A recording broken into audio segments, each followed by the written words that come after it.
My name is Sophia Hayes. I am 29 years old, and the day my grandfather's will was read, my parents looked me in the eye and tried to erase me. I was sitting at this long, polished table, hands folded so tight my knuckles went white, while my sister smiled across from me in a designer dress, already acting like she owned the room. The lawyer cleared his throat and started with what my parents called the main part of the will. That was when my mom leaned forward, all sweetness, and announced that my sister would be receiving $15 million from my grandfather's estate. My dad slid a stack of documents toward her, and everyone murmured congratulations like it was some kind of fairy tale ending. Then he turned to me. No folder, no check, not even a token. He just shrugged and said, almost bored, "Your sister gets $15 million. As for you, Sophia, you can earn your own. Grandpa didn't want you to have anything." My mom nodded and added, "He said he was done with you. You chose your career over family. This is what he wanted." I felt the room tilt, but I did not argue, did not cry, did not give them the satisfaction of seeing me break. I just stared at the table and listened to them rewrite the story of a man who had once been my biggest supporter. And that is exactly when my grandfather's own lawyer pushed his chair back, stood up, and said there was a second document, sealed and hidden, that my parents had never been allowed to see. He said it was meant to be read only when everyone was in the same room, and especially when I was present. Have you ever sat there while your own family decided you were worth nothing, and wondered if you should walk away or wait to hear the one secret that could blow everything apart? Because what that lawyer read next is the reason my mother ended up screaming in front of everyone. Daniel Park, my grandfather's attorney, didn't flinch when my mother snapped that there was no second document. He just adjusted his glasses, slid a thick, sealed envelope out of his briefcase, and set it on the table like a bomb. "Mr. Arthur Hayes gave me explicit instructions," he said calmly. This codicil was to be kept confidential from everyone, including his son, until the day his will was read with all immediate family present, especially his granddaughter, Sophia. My mom's face drained of color. My dad tried to laugh it off, saying Grandpa must have been confused near the end, that there was no need to read anything else. Daniel ignored him, broke the seal, and unfolded several pages covered in my grandfather's careful handwriting and legal print. My heart hammered so loud I could barely hear him at first, but then the words cut through as if the room had gone silent. "To my granddaughter, Sophia Hayes," Daniel read, "I leave full controlling interest in HarborMind Analytics, the company I have quietly built and invested in over the last several years, as well as my personal investment accounts associated with it, held separately from my joint accounts with my son." He went on to explain that HarborMind was not some small side project. It was a growing tech company based out of Atlanta, built around an AI platform to help small businesses manage inventory, cash flow, and marketing decisions. It already had partnerships, contracts, revenue. It was worth far more than the $15 million my parents had just handed to Chloe. My dad finally stopped smirking. "That's impossible," he blurted out. Dad barely knew how to use his phone. He didn't build a tech company. Daniel looked straight at him. "With respect, Mr. Hayes, he learned. He sought outside expertise. He invested in the right people. And he insisted everything connected to HarborMind stay in his name only, so there would be no confusion about his intentions." My mother leaned forward, her voice sharp. "He was not in his right mind when he did that. He was old. He was sick. He was forgetting things. He told us Sophia wanted nothing to do with him." Daniel's expression tightened. "That is addressed here as well." He lowered his eyes to the page and continued. "I am fully aware," he read, "that Mark and Linda have kept Sophia away from me, changing plans, telling me she is too busy with her big city life, and telling her I am too tired or too confused to see her. They have told me she is ashamed of this family, that she does not call, that she does not care. I do not believe this. I have seen her messages disappear. I have had my calls redirected. I have watched them put Chloe in front of me with cameras and smiles while telling me Sophia wants nothing to do with an old man. My throat closed up.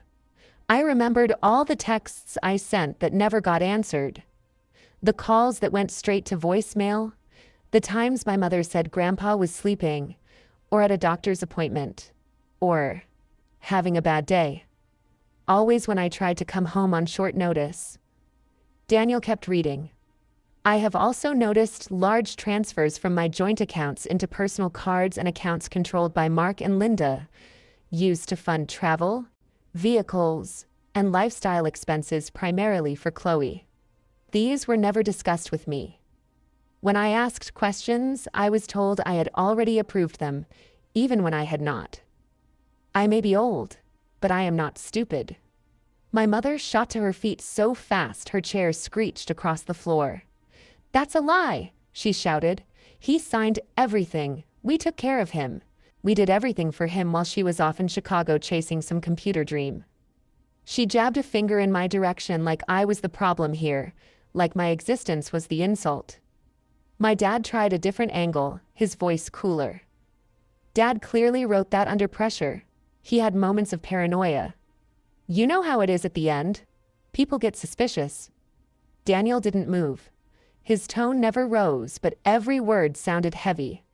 Mr. Hayes, this codicil was drafted and signed in my office with medical clearance from his physician stating he was fully competent. I am prepared to present those records if necessary. Across the table, Chloe's mascara was starting to streak. She clutched the folder with her 15 million like it might disappear if she loosened her grip. So what? She snapped, voice shaking. He just gives her some random company and leaves us looking like thieves? I took care of him. I was there. I posted about him. People loved our videos. Her choice of words hit me harder than I wanted to admit. I had been edited out of my own grandfather's life while she turned him into content. I stared at Daniel, hoping there was more, needing proof that I hadn't just imagined every email, every call, every time I tried. He sighed, glanced over the last page, and then looked up at my parents again. Arthur knew there would be pushback, he said. He anticipated that you would question his memory, his capacity, his decisions. He left further instructions and additional evidence, which I will present if this goes to court. My mom's hands were visibly shaking now. She grabbed my dad's arm. Mark, do something, she hissed. We can't let this stand. He can't just rewrite everything we agreed on. For the first time, my dad didn't have a quick answer. He stared at the papers in front of Daniel like he was doing the math and realizing too late that the numbers didn't favor him anymore. Sitting there, listening to all of it, pieces in my head started snapping into place. The missed holidays, the last-minute canceled visits, the way my parents always insisted on handling any banking to make things easier. The way Chloe flaunted trips and designer bags with no real job to back it up. Maybe you think you would have screamed, or flipped the table, or stormed out right then. But all I did was sit a little straighter and wait, because one question burned in the back of my mind. If this was only the beginning of what Grandpa had hidden from them, what else was about to surface that they couldn't talk their way out of? When Daniel said my grandfather had seen his messages disappear, it snapped something loose in my memory, and suddenly I was not in that conference room anymore. I was back in Savannah, sweating through my t-shirt on the front porch, while my sister Chloe twirled in a brand new dance costume in the driveway. My mom was filming her with her phone, yelling, "Gimme a spin, baby, followers love this," while my dad loaded suitcases into the trunk for their weekend trip to Orlando. I was 14, holding a flyer for a summer coding camp at the community college, and when I tried to hand it to my mom, she barely glanced at it. "We already told you, that thing is too expensive," she said, eyes still on Chloe. "Maybe next year. Besides, you spend enough time on that computer of yours. Go outside or something." She shoved the flyer back into my hands like it was junk mail. That was the pattern. Money for Chloe's dance competitions, for her ring light, for her brand, for another pair of limited edition sneakers because it would look good on camera. For me, it was always maybe later, maybe next year, maybe when things are less tight. Except things never seemed tight when it came to my sister. At school, it was the same script in a different room. Teachers would stop my parents at conferences to gush about Chloe's stage presence in the talent show, about how confident she was. When they got to my name, the comments shifted. Sophia is very bright, they would say. But she needs to participate more. She hides behind her projects. My mom would sigh and joke. She'd marry that laptop if she could. And my dad would add, we're working on getting her out of her shell. Like who I was needed correcting. The first person who handed me anything that looked like real investment was my grandfather, Arthur. One afternoon, he showed up in his old pickup truck with this beat-up laptop he had bought from a closing office supply store. It was slow and ugly and perfect. They say the case is scratched, the processor is old, he told me with a wink, but I say it just means it already has stories. Now it can help you write yours. He set it on the kitchen table like it was made of glass. My mom frowned at it and muttered something about more screen time. But Grandpa ignored her. He started bringing me books the way other grandparents bring candy. Intro to Python. Data analysis for small business owners. Excel for dummies he thought was hilarious. He hardly knew any of it at first, but he would sit with me at that same kitchen table and read the chapters out loud anyway, asking questions, making me explain what a loop was, what a dataset was, what it meant to clean data. He would nod seriously, then look over his glasses and say, "So in English, kiddo, how does that help somebody running a store like mine?" My parents rolled their eyes whenever they walked past. "She is never going to use that in real life," my mom would say. "At least Chloe's dance gives her some presents. That matters." One night I remember clearly. Chloe was trying on outfits for a video, sequins scattering across the bedroom floor, and my mom was zipping her up, telling her how gorgeous she looked. I came in, excited, holding a printout of a little chart I had made, showing how Grandpa's store could save money by reordering certain items only once a month instead of every week. "Look," I said, "if he does this, he could save like $800 a year just on nails and screws." My dad glanced at it for half a second and said, "That's nice, honey, but you can't run a business on pretend math from a teenager." Chloe laughed and said, "Wow, nerd attack," and went back to practicing her poses. The thing is, Grandpa did look at it. The next day he took me to his store, walked me down the aisles, and pointed at the shelves. "Show me again," he said. "Where would we change the order?" We stood there between paint cans and power tools with my wrinkled piece of paper, and he listened like I was some consultant he'd hired. Later, he patted the top of my head and said, "You see patterns the rest of us miss, Sophie. Don't forget that." One year, when I was 17, I entered a local hackathon on a whim. The prize was a small scholarship and a little recognition, nothing life-changing. I built a crude dashboard that helped a hardware store track which items sold best in different seasons and which ones just sat there. It was basic, ugly, and half held together by duct tape code, but it worked. I remember standing on that stage in an ill-fitting blazer I bought from a thrift store, scanning the crowd for my parents. They had promised to come, said they were so proud. When the organizers announced my name and I stepped forward to accept the certificate, the only person cheering loud enough to cut through the polite applause was my grandfather. He was in his old plaid shirt, clapping like he was at the Super Bowl. Afterward, he hugged me so hard I could barely breathe and said, "You just built something useful, Sophie. Do you understand that? If you can help one store, you can help 10. If you can help 10, you can help 100. He dragged me over to the judges to make me explain my project again, peppering me with questions like, Could this tell a guy when he's about to run out of concrete mix? And what about when paint goes on sale? Can it warn him ahead of time? My parents texted me a picture of Chloe at the mall that same night, showing off a new pair of shoes, writing, "Sorry, honey, traffic was crazy. We will celebrate later." We never did. What we did do was repeat the same dynamic over and over. Chloe's milestones came with balloons and dinners out. My milestones came with a quick, good job thrown over a shoulder. If that. Meanwhile, Grandpa kept talking about ideas. What if there was a tool that told small shops when to reorder paint before they ran out? He asked. What if you could tell a bakery which cupcakes actually made them money, not just looked pretty? He would sit at the counter of his store after closing, ledger open, and ask me what I thought about different numbers. At the time, I thought he was just humoring me, making my little experiments sound bigger than they were. Now I knew better. He was thinking like an owner, like someone who had spent his life trying to keep shelves stocked and bills paid. My parents said I was weird, too intense, too focused on things no one cares about. Chloe laughed and told me I would end up alone in a dark room with a bunch of screens, that no one liked data people. Grandpa told me I was going to change the way people run their shops.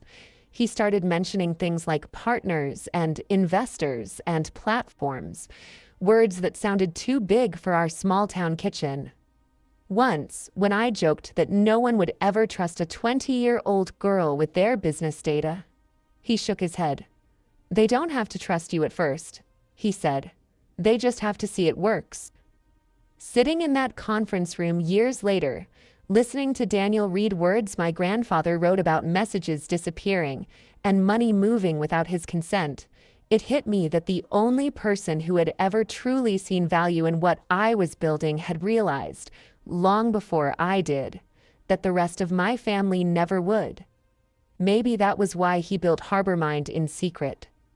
Maybe he knew that if he gave them access, they would strip it for parts, slap Chloe's face on it, and leave me with nothing but an empty congratulations post and a smile for the camera.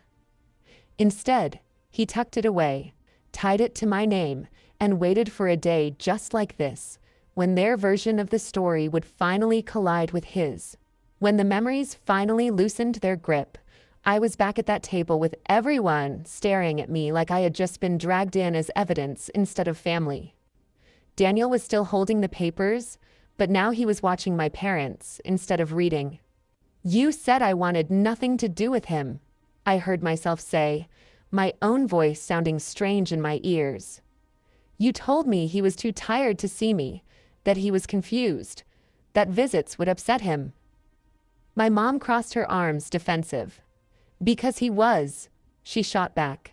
"You live in Chicago, Sophia. You don't know what it was like day to day." I leaned forward. "I bought a last-minute ticket home 2 Christmases ago. Remember that? I showed up at the house and you stopped me on the driveway and told me he was at some facility. No visitors allowed. Then I found out later he'd been at home the whole week." My dad's jaw tightened. "We were following doctor's advice," he said. "Stress wasn't good for him." "Funny," I said quietly. "He somehow had the energy to appear in all those videos Chloe posted." Chloe bristled. "Those videos made him happy," she snapped. "People in my comments loved him. He smiled, he laughed, he got to feel special, not like some old man rotting in a recliner." Daniel shifted his attention to her.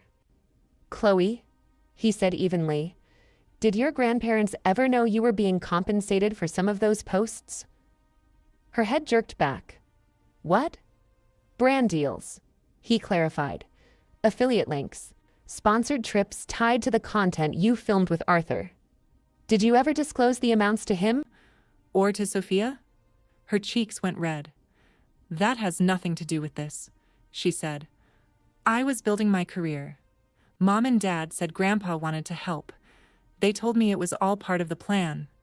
She threw a desperate look at my parents, and in that instant something in her eyes flickered, like she suddenly realized she might be out on a ledge all by herself. I swallowed and kept going. What about the emails? I asked. The ones I sent asking to visit. The times I offered to bring my laptop and show him what I was working on. You answered from his account, Mom. You wrote, "Grandpa is proud of you, but he doesn't understand that stuff, sweetheart. Just focus on your life." My mom slammed her palm on the table. "So now it's a crime to protect an old man's peace?" she shouted.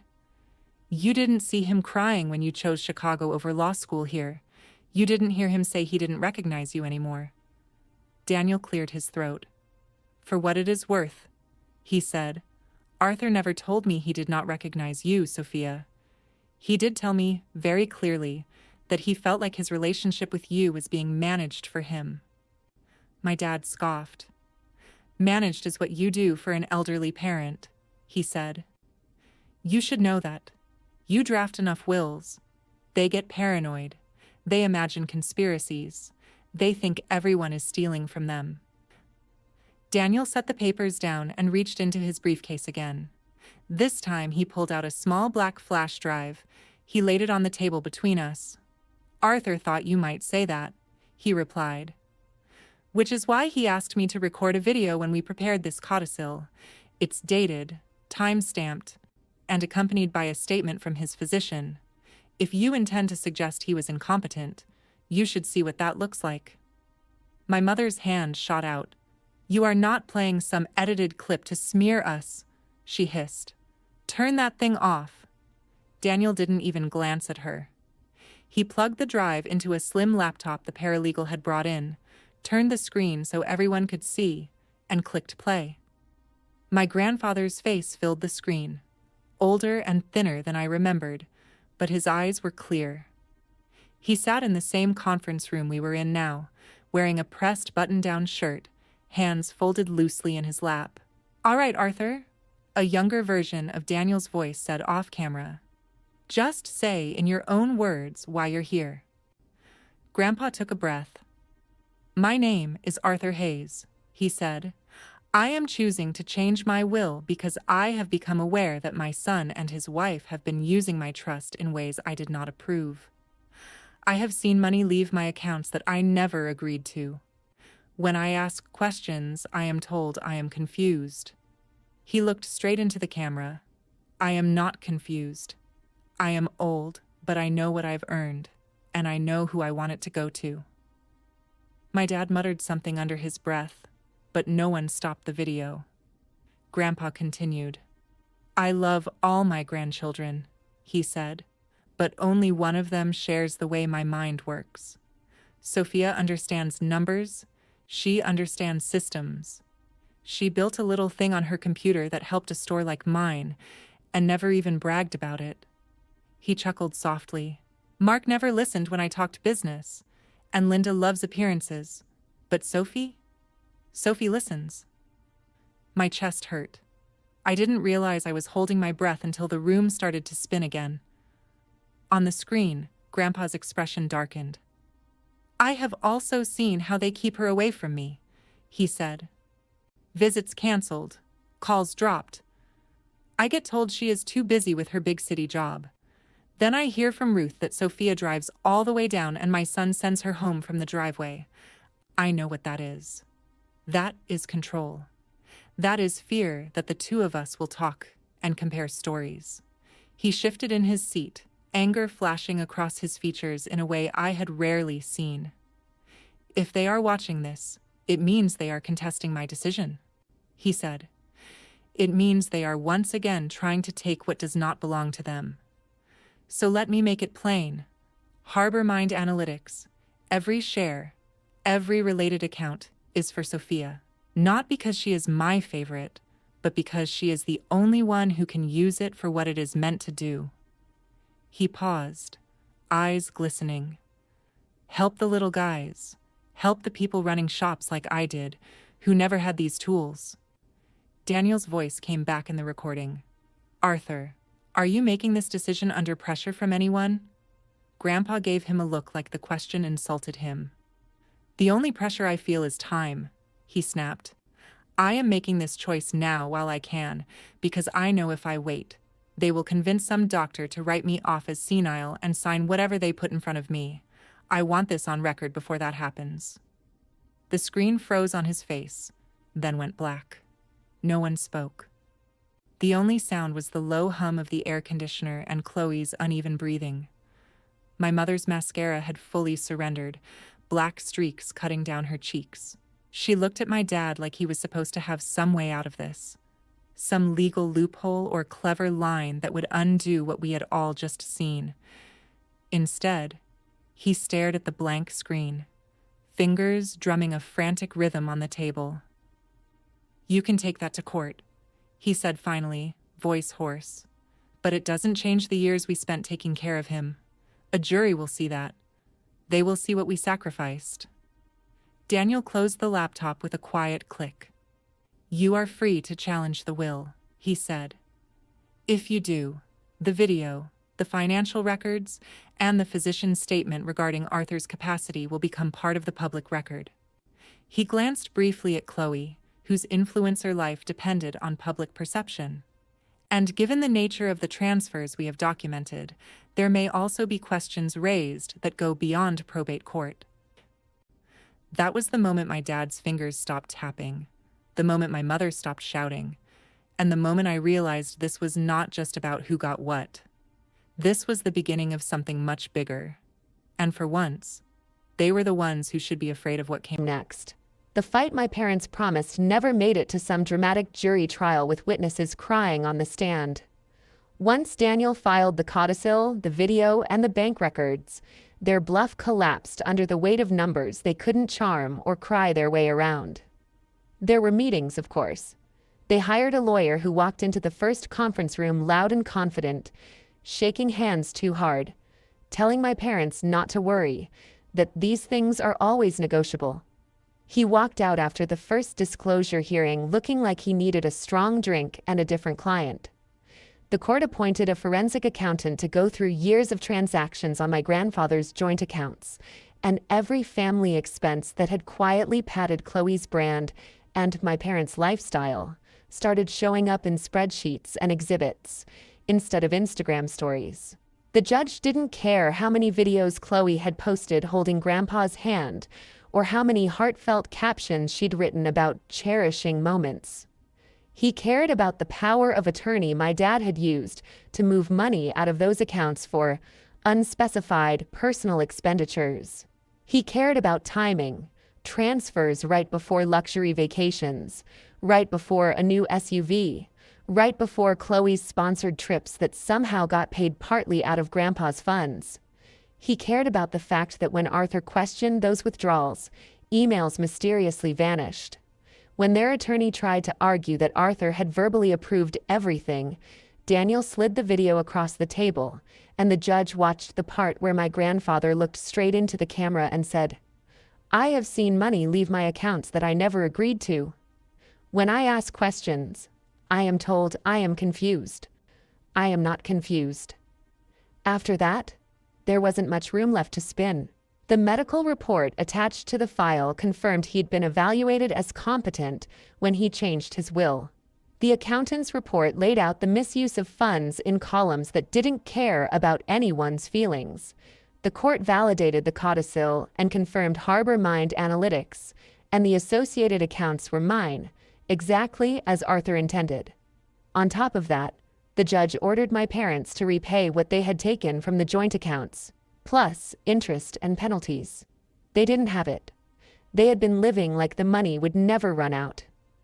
To even begin making a dent, they had to sell the big house in Savannah with the white columns and perfect lawn my mom used to pose on for holiday photos, the house she once called our legacy. They sold the 2 high-end cars they loved to park in the driveway just to be seen, the ones Chloe used as props in her day-in-my-life vlogs. Word got out, because of course it did. Small towns are cruel and efficient that way. The same neighbors who used to rave about Linda's taste in decor started whispering at the grocery store about mismanaged funds and financial abuse of an elder. People who once envied them now crossed the street to avoid awkward conversations. Mark was put on leave from his job at the logistics company pending review. And it didn't take long before that became terminated for cause. No company in town wanted the CFO whose father's estate was now tied up in a public record of financial misconduct. Chloe's fall was quieter and louder at the same time.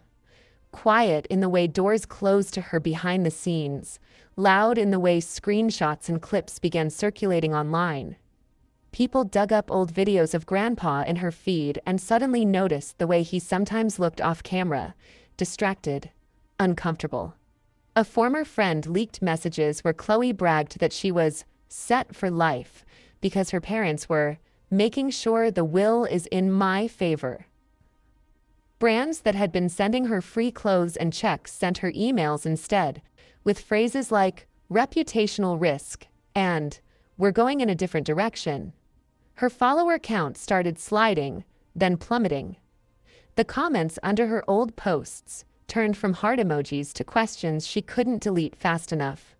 She posted a teary video about misunderstandings and online hate. But without the glossy trips and endless hauls, the algorithm moved on, and so did her audience. While all of this unfolded, I signed papers in a different courthouse room. Ones that formally separated my financial life from theirs. No more shared anything. No more emergency contacts with their phone number just in case. No more backdoor access to accounts for safekeeping. Daniel slid the last form across to me and said, "Once you sign this, they have no legal claim to Harbormind or to any assets that come from it. Not now, not later." My hand shook for a second, not from doubt, but from the weight of cutting the last invisible cord. Then I signed, and for the first time, their disappointment was no longer something that could cost me money or freedom. I moved into a modest apartment in Atlanta at first, close to where Harbormind's tiny team was already working out of a rented office that still smelled like paint and new carpet. Grandma Ruth refused to stay in the Savannah house while it was being gutted for sale, so she packed her life into a couple of suitcases and came with me, her photo albums stacked on top of my boxes of cables and old notebooks.